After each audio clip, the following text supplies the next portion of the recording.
जय श्री राम।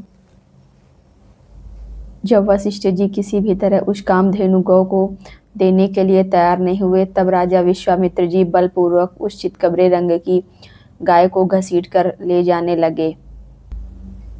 जब राजा विश्वामित्र उस गाय को घसीट कर ले जा रहे थे, तब वह गाय मन ही मन रो पड़ी और अत्यंत दुखी होकर विचार करने लगी कि क्या महात्मा वशिष्ठ जी ने मुझे त्याग दिया है, जो ये राजा के सिपाही मुझ दीन और दुखी गाय को बलपूर्वक घसीट कर लिए जा रहे हैं। मैंने महर्षि वशिष्ठ का क्या अपराध किया है कि मुझे निरपराध और अपना भक्त जानकर भी ये मुझे त्याग रहे हैं। यह सोचकर वह कामधेनु गौ बारंबार लंबी लंबी सांस लेने लगी और राजा के जितने भी सैनिक थे उन्हें झटक करके वह महर्षि वशिष्ठ के पास बड़े वेग से जा पहुंची। वह गौ महात्मा वशिष्ठ के चरणों के समीप गई और उनसे बोली, क्या आपने मुझे त्याग दिया है, जो ये राजा के सैनिक मुझे बलपूर्वक घसीट कर लिए जा रहे हैं। गौ के ऐसा कहने पर वशिष्ठ जी ने कहा कि तुमने कोई अपराध नहीं किया है, मैंने तुम्हारा त्याग नहीं किया है। ये राजा के सैनिक तुम्हें जबरदस्ती मेरे पास से घसीट कर लिए जा रहे हैं। मेरा बल इनके समान नहीं है। ये राजा के पद पर प्रतिष्ठित हैं, राजा क्षत्रिय होने के कारण बलवान हैं। इनके पास हाथी, घोड़े तथा रथों से भरी हुई सेना है, जिसके कारण ये मुझसे अधिक बलवान हैं। वशिष्ठ जी के ऐसा कहने पर उस कामधेनु गाय ने कहा, ब्राह्मण क्षत्रिय का बल कोई बल नहीं है, आपका बल अप्रमेय है, अतः आप विश्वामित्र जी से अधिक बलवान हैं। मैं आपके ब्रह्म बल से परपिष्ट हुई हूँ, अतः आप मुझे आज्ञा दीजिए, मैं अभी राजा के अभिमान को चूर किए देती हूँ।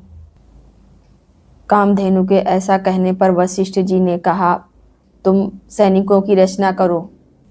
वह आदेश सुनकर उस गौ ने वैसा ही किया और गौ के हुंकार भरते ही सैकड़ों वीर सैनिक पैदा हो गए। वे सभी सैनिक विश्वामित्र के देखते देखते उनकी सारी सेना का संहार करने लगे। यह देख करके विश्वामित्र जी को बहुत क्रोध आया और उन्होंने कई तरह के अस्त्रों का प्रयोग किया। उस गौ ने पुनः यवन मिश्रित शक जाति के वीरों को उत्पन्न किया। वे महापराक्रमी और तेजस्वी थे, जिससे सारी पृथ्वी भर गई।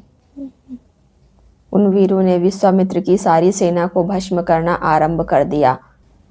तब विश्वामित्र जी ने उन सैनिकों पर बहुत से अस्त्र छोड़ दिए।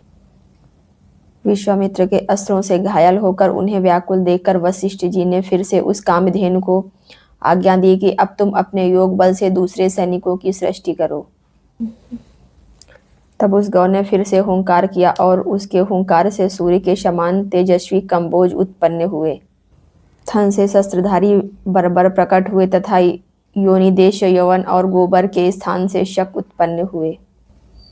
रोमकूपों से मल्लेक्ष, हरित और किरात उत्पन्न हुए।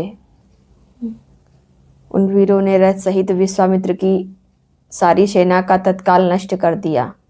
महात्मा वशिष्ठ के द्वारा अपनी सेना का संहार हुआ देख करके विश्वामित्र जी के 100 पुत्र अत्यंत क्रोध में भर गए और नाना प्रकार के अस्त्र शस्त्र लेकर के वशिष्ठ मुनि पर टूट पड़े।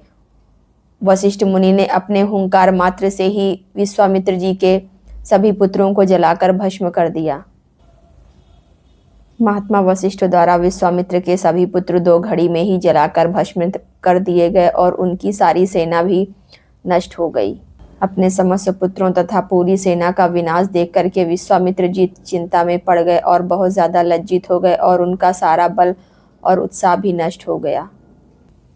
विश्वामित्र जी का एक ही पुत्र बचा था, उसे राजा के पद पर अभिषिक्त करके राज्य की रक्षा के लिए उसे नियुक्त कर दिया और खुद वन में चले गए। अगर आप लोगों को मेरा वीडियो अच्छा लगे तो इसे लाइक करें और मेरे चैनल को सब्सक्राइब करें।